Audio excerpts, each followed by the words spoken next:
उस साल बिहार के बरवा गांव में आम खूब फले थे, यहाँ तक कि रमेश जी के बाग में भी। पर एक रात पहरे के दौरान हालात कुछ ऐसे हुए कि उसके बाद से रमेश जी को डर के कारण ऐसा बुखार आया कि उन्होंने 3-4 दिनों तक अपना बिस्तर नहीं छोड़ा। दोस्तों, आज के इस भौतिक घटना को हम रमेश जी के ही पॉइंट ऑफ व्यू से सुनेंगे।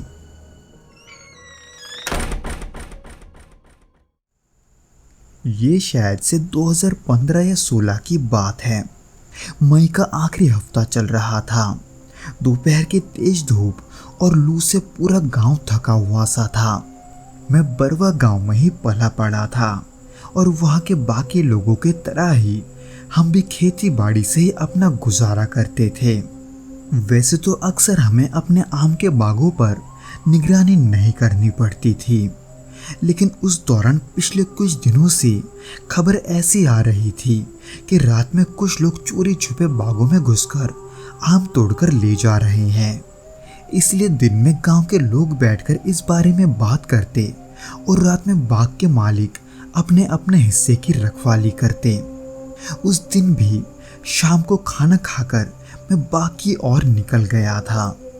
मेरे बाग का इलाका गांव से थोड़ा अलग पूरब के तरफ था और वहां तक जाने के लिए खेतों के किनारे किनारे कच्चे पगडंडी से होकर जाना पड़ता था।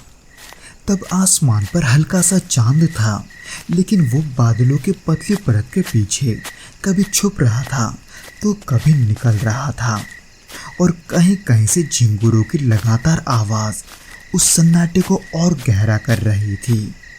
मैंने अपने साथ अपनी टॉर्च, एक पुरानी लाठी और पानी की एक बोतल साथ ली थी। बाग तक पहुंचते पहुंचते अंधेरा काफी घना हो गया था। बाग के किनारे खड़े आम के ऊंचे ऊंचे पेड़ों की परछाइयाँ जमीन पर लंबी लंबी लकीरों की तरह फैली हुई थी। मैंने अपने बाग पहुंचकर बाग के बीच वाले हिस्से में जाकर एक चारपाई डाल दी, जो पिछले हफ्ते ही वहां मैंने रखवाई थी, ताकि रखवाली के समय मैं वहां बैठ सकूं या लेट सकूं। हालांकि पहले दिनों के तरह ही रात के पहले कुछ घंटे शांति से गुजरे। दूर से कभी कभी किसी कुत्ते की भौंकने की आवाज आ जाती तो ऐसे लगता जैसे कोई नजदीक आ रहा हो, लेकिन टॉर्च मारने पर कुछ नजर नहीं आता। पर ऐसे करीब कुछ घंटे बिताने के बाद यही करीब 10 या 11 बजे के आसपास हल्के हल्के हवा के झोंके चलने लगे और आम के पत्ते सरसराने लगे। मैं तब चारपाई पर लेटे लेटे ऊपर ही देख रहा था। पत्तों के बीच से चांद की रोशनी छन छन कर जमीन पर गिर रही थी और उसी दौरान अजीब चीजों का सिलसिला शुरू हो गया। दरअसल अचानक मुझे यही कोई 20-30 फुट की दूरी से कुछ हलचल की आवाज सुनाई दी। दरअसल वो आवाज तो उन झाड़ियों की थी जो उन आम के पेड़ों के आसपास उगे हुए थे। हालांकि शुरू में मुझे ऐसे लगा जैसे वो कोई जानवर होगा, इसलिए मैंने उसे डराने के लिए 2-3 बार आवाजें भी दी, पर वो जानवर वहां से गया नहीं, या शायद वो कोई जानवर था ही नहीं।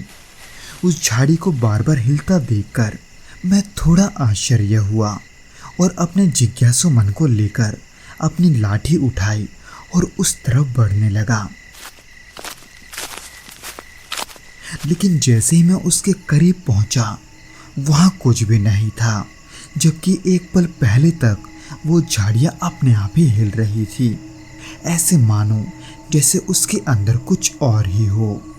यहाँ तक कि मैंने आम के बाग के बाहर भी देखा, लेकिन बाहर तो सिर्फ खुला खेत था और उसके अलावा वहाँ कोई नहीं था।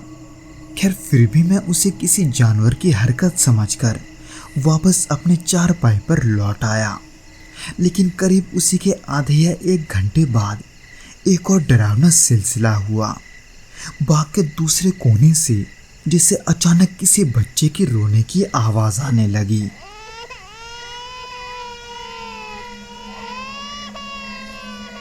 वो आवाज थी तो ज्यादा तेज नहीं, लेकिन इतनी साफ थी कि वो मेरा ध्यान खींच रही थी।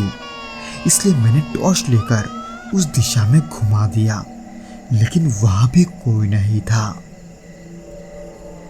पर जैसे ही मैं टॉर्च की रोशनी घुमाकर उसे बंद करने गया, अचानक मुझे एक पेड़ के पीछे से कोई तेजी से हटता हुआ दिखा। शुरू में तो मुझे खुद पर यकीन नहीं हुआ, इसलिए मैंने तुरंत उसी जगह पर टॉर्च की रोशनी दोबारा डाली।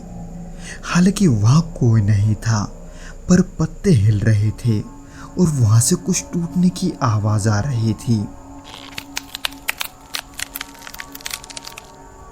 ये सुनकर अब मैं थोड़ा घबरा गया। फिर उसके कुछ ही घंटों के बाद, यही आधी रात के करीब, मुझे अचानक से पेड़ पर से आम के गिरने का आवाज आया। फिर मैंने जब उस आवाज की तरफ रोशनी किया तो देखा कि वहां एक आम गिरा हुआ है। पर जब मैं उस आम को उठाने पहुंचा तो देखा कि वो आम तो सड़ा हुआ है और उसमें से सड़े हुए आम की बू आ रही है। ये बात मुझे बहुत ही अजीब लगी थी, क्योंकि आम के पेड़ से सड़े हुए आम का गिरना ये कोई आम बात नहीं थी।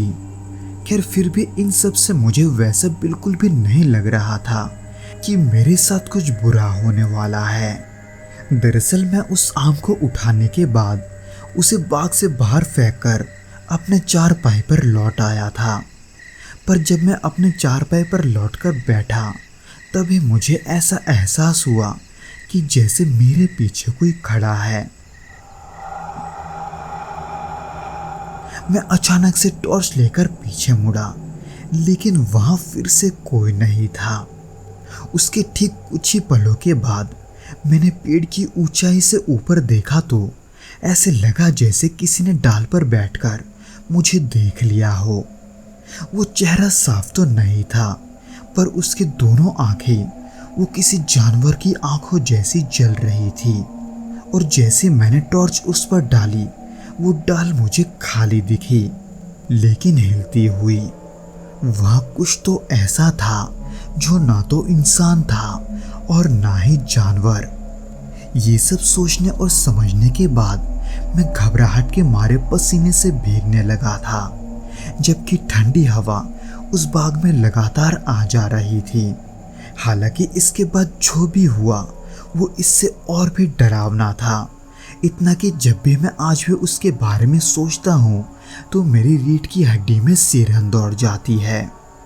दरअसल पेड़ के ऊपर किसी को देखने के बाद मैं घबराहट के मारे उस बाग के चारों तरफ टॉर्च घुमा रहा था, पर तभी अचानक मेरे पीछे से किसी की बहुत ही हल्की आवाज आई और वो आवाज मुझे मेरे नाम से पुकार रही थी, जैसे कोई बहुत ही नजदीक खड़ा होकर मुझे पुकार रहा हो। इसलिए मैंने झट से पीछे पलट कर देखा, लेकिन वहां कोई नहीं था। पर फिर इसके कुछ ही पलों के बाद मैंने देखा कि बाग के मुख्य रास्ते की ओर, जो रास्ता किनारे से जा रहा है, वहां कोई खड़ा है। मुझे पहले लगा कि वो कोई चोर होगा, लेकिन जब मैंने टॉर्च की रोशनी उस पर डाली तो मेरा गला सूख गया, क्योंकि मैंने देखा एक लंबा सा आदमी, झुकी हुई पीठ और उसके दोनों हाथ शरीर से आगे लटके हुए थे और चेहरे पर एक चौड़ी अस्वाभाविक मुस्कान थी। उसकी आंखें पूरी तरह से चमक रही थी और वो बिना पलक झपकाए मुझे ही देख रहा था। इस भयानक दृश्य को देखकर मैं बहुत ही ज्यादा सहम उठा। कुछ पल के लिए तो मैं वहीं जम सा गया था। फिर जब अंदर थोड़ा सा हिम्मत आया तो मैंने लाठी उठाकर जोर से चिल्लाना शुरू कर दिया। लेकिन जैसे ही मैं 2 कदम आगे बढ़ा, वो आदमी बिना कोई आवाज किए वही पेड़ों के बीच से अंधेरे में कहीं गायब हो गया। हालांकि टॉर्च तब भी जली हुई थी, पर उसकी तेजी को टॉर्च की रोशनी भी नहीं पकड़ पाई। उसके बाद में पूरी रात टॉर्च जलाकर ही बैठा रहा। सुबह होने पर जब मैं घर लौटा तो मुझे तेज बुखार आ चुका था और पूरा बदन दर्द के मारे छटपटा रहा था। मेरी हालत ऐसी हो चुकी थी कि मैं 3-4 दिनों तक बिस्तर से उठ नहीं पाया। वैसे तो ये सब सुनने में मनगढ़ंत बातें ही लगती है, लेकिन जब ये खुद के साथ होता है तभी डर का असली चेहरा सामने आता है और पता चलता है कि हम दुनिया को जैसा सोचते हैं ये उससे भी कई ज़्यादा रहस्यमयी और डरावनी है। तो दोस्तों, ये तो थी वो घटना जो कि रमेश जी के साथ घटी थी। उम्मीद करता हूँ कि आपको ये वीडियो पसंद आया होगा, और अगर आया हो तो प्लीज़ इस वीडियो को लाइक करके इसे अपने दोस्तों के साथ शेयर ज़रूर करना, और हमें कमेंट करके ये ज़रूर बताना कि आपको ये वीडियो कैसा लगा।